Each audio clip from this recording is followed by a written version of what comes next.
सहायक शिक्षक फेडरेशन के प्रांतीय आह्वान पर आज रायपुर के बूढ़ा तालाब में विधानसभा घेराव के लिए सहायक शिक्षक लोग यहां पर आए हुए हैं और यहां पर प्रांतीय पदाधिकारी से लेकर के एक प्रत्येक सहायक शिक्षक आया हुआ है। आइए हम जानते हैं प्रांतीय पदाधिकारी आदरणीय कुर्रे जी से, अश्वनी कुर्रे जी से, कि विधानसभा घेराव का आज का जो कार्यक्रम है, आज का जो विधानसभा घेराव का कार्यक्रम है और इस बूढ़ा तालाब में जो एकत्रित हुए हैं, इस घेराव का मुख्य उद्देश्य क्या है आदरणीय कुर्रे जी? बिल्कुल, इस घेराव का मुख्य उद्देश्य है सरकार को चेताना, बताना कि आपने जो वादा किया है 15 दिन के अंदर में आपकी वेतन विसंगति दूर किया जाएगा। आज लगभग 16 महीने हो गए, आपका 3 महीने का कमेटी का रिजल्ट नहीं आया है, तो क्यों हम उद्वेलित नहीं हुए? क्यों आम सहायक शिक्षक सड़क पर नहीं उतरेगा? आप मुझे बताइए। आप पूरी प्रदेश में 33 जिलों में एसपी डीएसपी को बोल दिए कि इन लोग को वही रोक दो। आज फिर भी हम यहाँ पर उपस्थित हुए हैं। निश्चित ही आज का आंदोलन सरकार के लिए सबक होगा और जितना जल्दी हो सके समझ जाए हमारे आक्रोश को, नहीं तो आने वाले 14 तारीख को आपका समस्त ब्लॉकों में आंदोलन किया जाएगा। उसके बाद 16 तारीख को चरणबद्ध आंदोलन किया जाएगा, जिसमें कलेक्टर के माध्यम से माननीय मुख्यमंत्री जी को ज्ञापन दिया जाएगा। इसमें भी सरकार अगर नहीं समझा, हमारे मांग को नहीं दिया, तो हम 6 फरवरी को अनिश्चितकालीन आंदोलन में हम लोग चले जाएंगे, जिसकी संपूर्ण जिम्मेदारी शासन प्रशासन और माननीय मुख्यमंत्री भूपेश बघेल की होगी, क्योंकि उन्होंने वादा अभी तक नहीं निभाया। अश्वनी कुर्रे, प्रदेश महासचिव, छत्तीसगढ़ सहायक शिक्षक फेडरेशन। जिंदाबाद जिंदाबाद जिंदाबाद जिंदाबाद। यदि अभी जो विधानसभा घेराव का कार्यक्रम है, इसके बाद चरणबद्ध आंदोलन भी है, लेकिन सरकार तो ऐसा लगता है कि सोई हुई है। लेकिन ये जो सरकार का जो 5 साल का कार्यकाल है, 5 साल के कार्यकाल में सरकार का मार्च में शायद अंतिम बजट होगा, तो उस बजट में ही समझ में आएगा वेतन विसंगति दूर होगी कि नहीं होगी। यदि बाय द वे उस प्रकार के कदम उस बजट में भी नहीं उठाए जाएंगे, तो इस फेडरेशन का अगला चरण क्या होगा? देखिए, पिछले सरकार जब माननीय मुख्यमंत्री जी रमन सिंह जी थे, उसने भी बड़ा वादा किया, परंतु अंतिम में संविलियन तो किया, परंतु सहायक शिक्षकों को वेतन विसंगति बढ़ा दिया, जिसके वजह से आज वर्तमान में 5 साल के लिए हमारे माननीय मुख्यमंत्री भूपेश बघेल एवं कांग्रेस को मिला।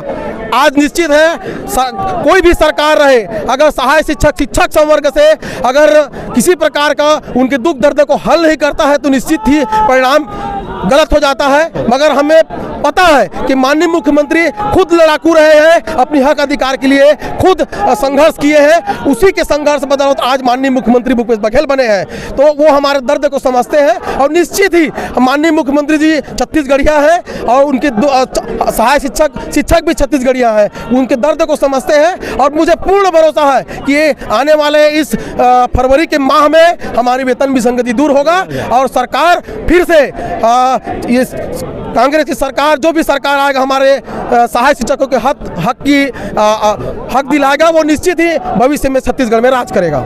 से लेके संकुल पदाधिकारी तक और एक प्रत्येक सहायक शिक्षक लोग यहाँ पर पहुँचे हुए हैं, तो यहाँ पर प्रांतीय पदाधिकारी भी है। आइए हम उन्हीं से जानते हैं, यहाँ पर जो अभी विधानसभा घेराव का कार्यक्रम हुआ है, इस घेराव के कार्यक्रम को आप किस परिप्रेक्ष्य में देखते हैं और कितना सफल हुए हैं?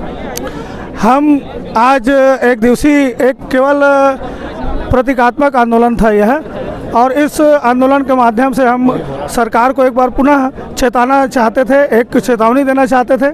हमने जब भी आंदोलन किया है तो पहले एक दिवसीय किया है, फिर सरकार से जाकर के वार्ता की है। हमने पूरा प्रयास किया है कि आंदोलन की स्थिति निर्मित ना हो, लेकिन हर बार सरकार हमको आश्वासन तो देती है, लेकिन बाद में अपने बात से मुकर जाती है।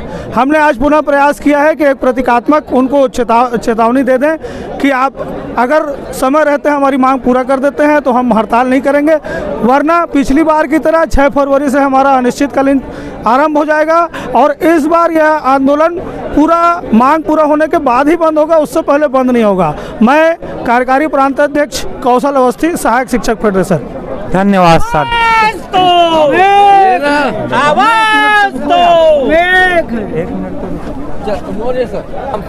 छत्तीसगढ़ सहायक शिक्षक फेडरेशन के प्रांतीय आह्वान पर यहाँ पर आए राजनांदगांव के पदाधिकारी, सहायक शिक्षक फेडरेशन के समस्त पदाधिकारी और यहाँ पर है राजेश पंचभावी जी आई है। हम जानते हैं कि उन्हीं से यहाँ पर जो विधानसभा घेराव का जो कार्यक्रम हुआ है यह कितना सफल है और सरकार को इस घेराव के माध्यम से आप क्या संदेश देना चाहते हैं? देखिए, अभी हम लोग जो है वो सरकार के कारण ही यहाँ पर तक पहुँचे हैं, क्योंकि सरकार गवर्नमेंट के द्वारा ही बोला गया था कि 15 दिन में आपकी मांगों को हम पूर्ण कर देंगे। एक कमेटी बनाया गया था जिसका परिणाम अभी तक कुछ भी नहीं आया है। हमें मजबूरनवश यहाँ पर आना पड़ा है। ये सरकार की असफलता जो है हमें इसमें प्रदर्शित करती है कि हम यहाँ पर आए हुए हैं और पुनः अपनी मांगों को यहाँ पर दिखा रहे हैं कि हमारी वेतन विसंगति की मांग को वो पूरा करे। अब सरकार जो है अगर सेकेंड पारी अगर वो खेलना चाहती है तो वो हमारी मांगों को पूर्ण से जल्द इसको पूरा करे और हमें संतुष्ट होकर के यहाँ से वापस भेज। मैं तो यही चाहता था कि आज 4 जनवरी है और आज के ही दिन हमें ये खुशखबरी मिलेगी कि आपकी मांगों के संबंध में किसी प्रकार के शुभ समाचार हमें दिया जा रहा है और हम खुशी अपने घर जाते और हमारे लोगों को बताते, हम अपने परिवार को लोगों को बताते, ताकि वो जो है आपके इस आने वाली जो आने वाला जो समय है उसके लिए वो अधिक से अधिक समय मतदान करके वो आपको सत्ता पे लाती। लेकिन मुझे ऐसा प्रतीत होता है कि आने वाला समय जो है बहुत कठिन होगा, क्योंकि जब हम शिक्षाकर्मी इतना वरिष्ठ वर्ग है और बहुसंख्यक वर्ग है, इसको ही संतुष्ट करके आप जो है हमें असंतुष्ट करके आप वापस भेज रहे हैं। और मुझे तो ऐसा लगता है कि आप जो है हमारी मांगों के प्रति गंभीर नहीं दिख रहे हैं, तो हम भी गंभीर नहीं दिख रहे हैं आपके उसमें, और आगे चल करके इसका दुष्परिणाम जो है आपको चुनाव में भुगतना पड़ सकता है। धन्यवाद पंचभोई जी। अभी जैसे कि ये आंदोलन है और अभी जो प्रमोशन हुआ है उस पदोन्नति में अधिकांश लोग प्रधान पाठक भी बन गया है, तो क्या प्रधान पाठक अपने आप को ये समझता है कि क्या उनकी वेतन विसंगति दूर हो गई है? क्योंकि प्रधान पाठकों के द्वारा मतलब जिस प्रकार की जो प्रतिक्रिया आ रही है, हालांकि उनकी उपस्थिति है लेकिन फिर भी से क्या प्रधान पाठक अपने आप को मतलब वेतन विसंगति से इस दूरी बना चुका है? और क्या प्रधान पाठक अपने आप को यह समझता है कि उनकी वेतन विसंगति पूर्ण दूर हो चुकी है और सहायक शिक्षक से उनका नाता नहीं है? इसके जवाब के लिए हम आते हैं बंदिश नेमपांडे जी के पास, जो कि स्वयं एक पदोन्नत प्रधान पाठक है।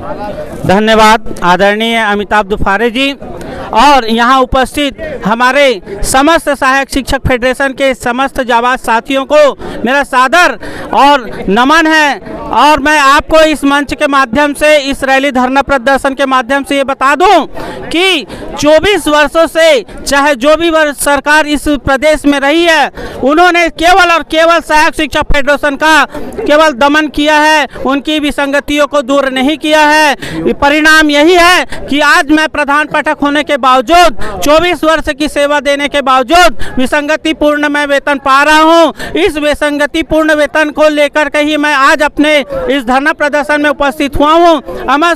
समस्त राज्य के, छत्तीसगढ़ राज्य के समस्त सहायक शिक्षक और जो प्रधान पाठक पदोन्नत हुए उन सभी समस्त साथियों से ये आह्वान करना चाहता हूं कि साथियों, जब तक के हमें प्रथम नियुक्ति तिथि से वेतन विसंगति दूर करके हमारे वेतन का निर्धारण नहीं किया जाता, आप समस्त प्रदेश के समस्त जिलों के समस्त प्रधान पाठक ये जान ले कि आपकी वेतन विसंगति दूर नहीं हुई है। और इस बात से बिल्कुल नहीं डरना है कि हम प्रधान पाठक हो गए हैं और हमारी वेतन विसंगति दूर हो गई है। साथियों, आज हम 24 वर्षों से संघर्षरत हैं और विसंगति पूर्ण वेतन पा रहे हैं, और उसका परिणाम यह है कि आज हम भी इस हड़ताल धरना प्रदर्शन में सहायक शिक्षक फेडरेशन के साथ में हैं और ये आपको वादा दिलाते हैं कि जब तक के प्रथम नियुक्ति तिथि से वेतन विसंगति विसंगति दूर सरकार द्वारा नहीं किया जाता, इस कमेटी द्वारा दूर नहीं किया जाता।